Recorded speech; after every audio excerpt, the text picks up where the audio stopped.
if you look at the interstate system on like the country, like all the whole United States, it actually looks very organized because all the big cities are connected in very nice, neat ways. But if you look at the interstate system within a city, like if you've ever driven in like Minneapolis, it's actually very confusing. Because in order to, like, if you're driving along, you guys have no idea what I'm talking about when I say that, do you? I kind of do. I do. Now let's talk about what happens with the other guy's brake pads. You're driving along, Tell me what. Anyways, let's go back to this. So let's say you're driving along, and you want to turn left. Okay, like onto a certain road. Well, this doesn't seem like it's that complicated, but so you go left, and you actually turn right to go left. And that's the cloverleaf thing that you guys see pile up. That's actually pretty simple. Except now what happens is that they also have an off-ramp to go that way. And then they also have one if you want to turn around.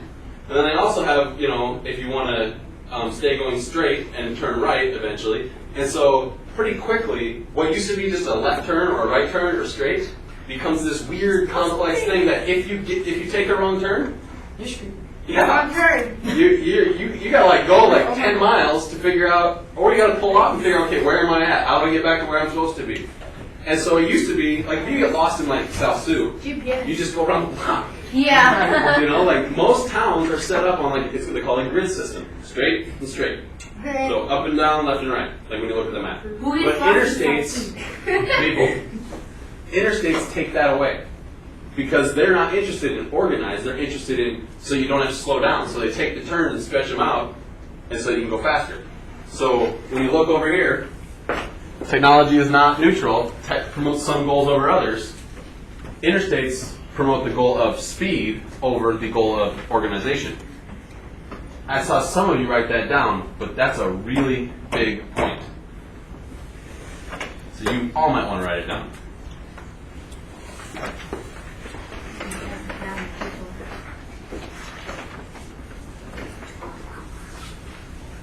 Technology promotes the goal of speed over the goal of organization.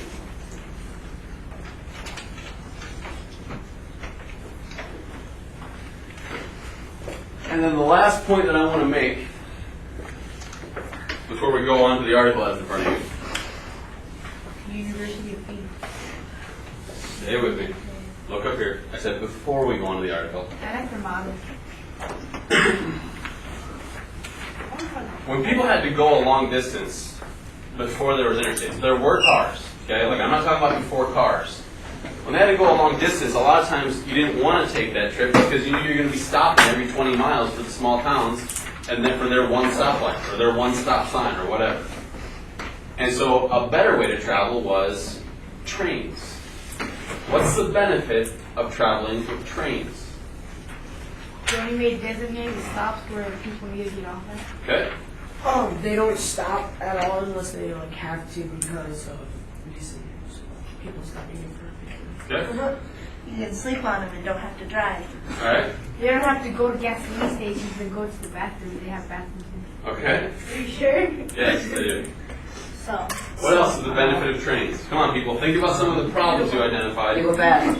Like when they go through towns, everybody has to wait. That's a problem. Yeah. Okay. They're not really controllable. What do you mean? Like, a person doesn't really control it. Okay. I'm asking about the benefits of trains. Oh. There are cons. I'm glad you guys are pointing that out, but I want to know about the benefits of a train. They like go right across like a town or something, like instead of turning all over. Okay.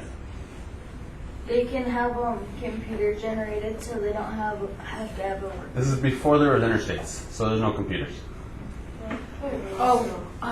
You can walk around.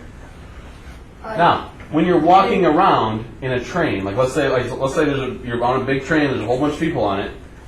You can walk around, and what can you do that you can't do when you're riding in a car? You could. Stand up. Do some socialize. Stand up. Socialize. What? Like one Jennifer. Socialize in a car. You can with maybe one person, or maybe two, three. Not my. But now, hold on. All the people you don't know. You can meet people you don't know in a train. Also, what happens to the amount of pollution per person when they take trains? A lot. Not that much, because we're all, what is it called? What's that called? Carpooling. Hey, people, wait. It's a train.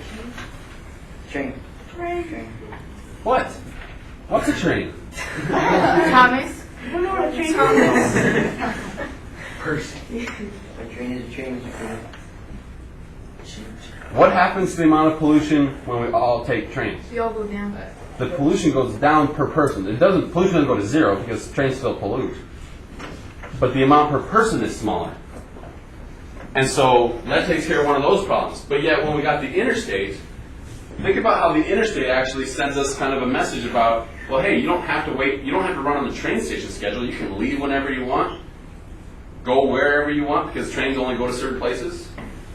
But one of the side effects is increased pollution. And another side effect that we don't have up here is increased isolation. And I'll explain that in a second. Increased isolation. What do I mean by that? You're isolated. What does that mean? Away from everybody else. Okay? Like, could it be like you're on a long road and there's like no exiting points and then... That is actually one of the negative sides of interstates, but that's not what I'm talking about. You're in a car by yourself. You can't talk to anybody, do anything else. It's just And I understand you could choose to ride with other people, but you still don't have the same kind of social opportunities that you do on a train. Because you already know them. You couldn't meet new people. Okay? You couldn't. Now, think about how people, stay with me.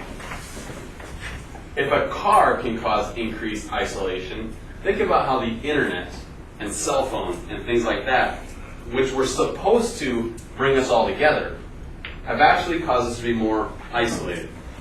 You can download movies and music, and you can order books online. Order pizza. You can order pizza online. You don't even have to go to the store for anything anymore if you didn't want to. And so, Groceries. there are a lot of benefits. Just buy a coffee. Ladies and gentlemen, don't get off the subject. This is not about whether or not you can buy groceries online. And you know that. What is this about? you just talk. Cell phone.